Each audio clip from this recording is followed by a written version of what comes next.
วนอนเด้อคนนี้เด้อ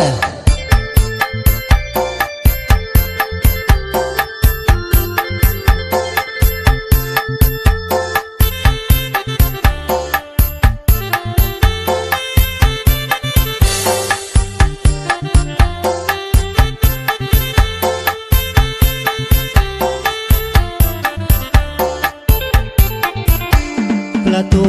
ห้องเช่ามีรองเท้าสองคู่เคียงกันคู่หนึ่งนั้นเป็นรองเท้าเธอพี่จำได้ดีอีกคู่หนึ่งไม่เคยเห็นเลยก่อนนี้แปลกใจอะไรกันนี้หน้าห้องน้องมีรองเท้าผู้ชายหรือใครกันเล่าลืมรองเท้าไว้หน้าห้องเธอแค่ดูเบอร์ก็รู้ว่าคนสวมหุ่นเท่าใดยินเสียงร้องอย่าจากมาจากข้างในแอบฟังจนแน่แก่ใจน้องมีชายแน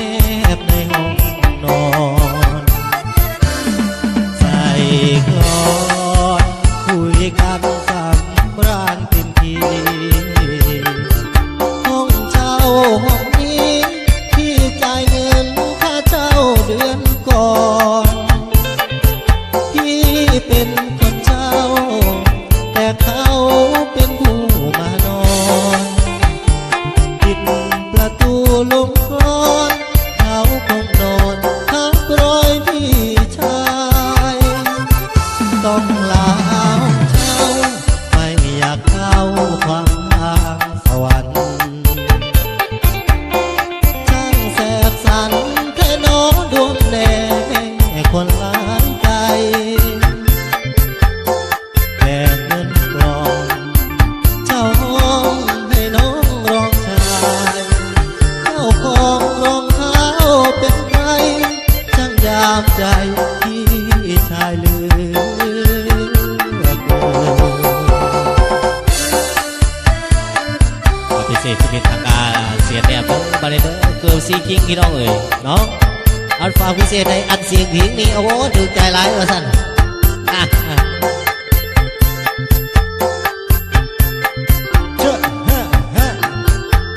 เอาแอลอ่อนๆพี่น้องคอยแอลอ่อนๆอันผู้ใดแอลบ่อ่อนขอให้เป็นมันเด้อใส่กลอนคุยกันสำราญเต็มทีห้องเช่าห้องนี้พี่จ่ายเงินค่าเช่าเดือนก่อนพี่เป็นคนเช่าแต่เขาเป็นผู้มานอนปิด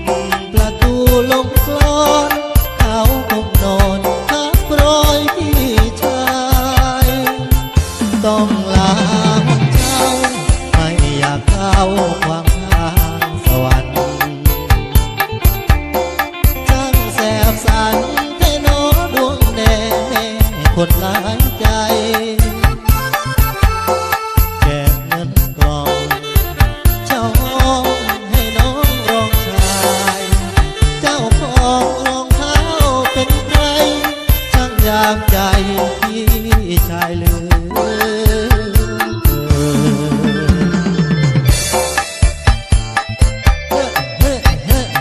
เอาแอลอ่อนๆพี่น้องคอยเนาะเอาพิเศษในทางการเสียเนี่ยพี่น้องเขา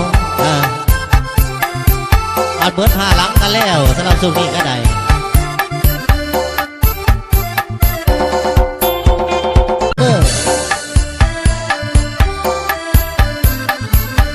เอาแอลอ่อนๆเด้อคนนี้เด้อ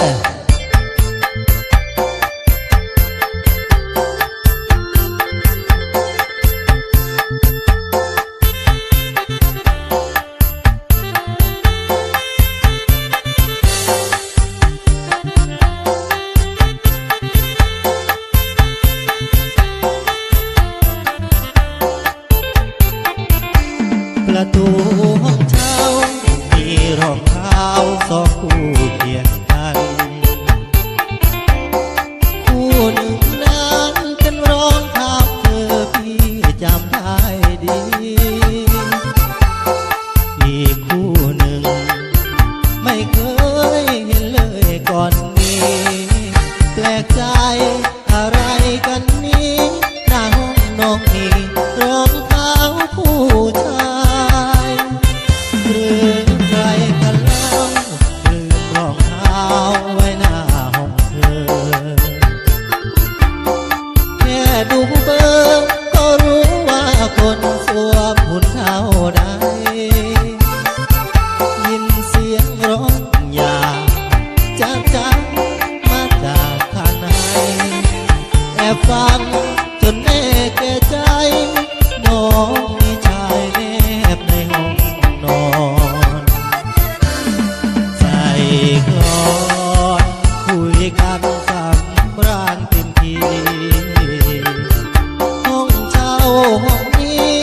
ที่จ่ายเงินค่าเช่าเดือนก่อนพี่เป็นคนเช่าแต่เขาเป็นผู้มานอนปิดประตูลงกลอนเขาคงนอนทับรอยพี่ชายต้องลาห้องเช่าไม่อยากเข้าความทางสวรรค์ช่างแสบสันแค่น้อดวงแดงคนล้านใจแบ่งเงินกลองเช่าห้องให้น้องรองชายเจ้าของรองเท้าเป็นใครช่างยามใจพี่ชายเหลือเกิน พิเศษที่เป็นทางการเสียงเนี่ยผมบาร์เดอร์เกิร์ลซีคิงพี่น้องเอ๋ยเนาะอันฝากพิเศษในอันเสียงผิงนี่โอ้โหถึงใจร้ายว่าสั่นอ่ะ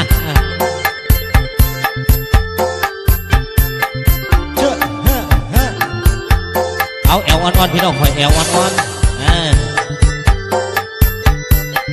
อันผู้ใดแอลบ่อ่อนขอให้เป็นมันเด้อ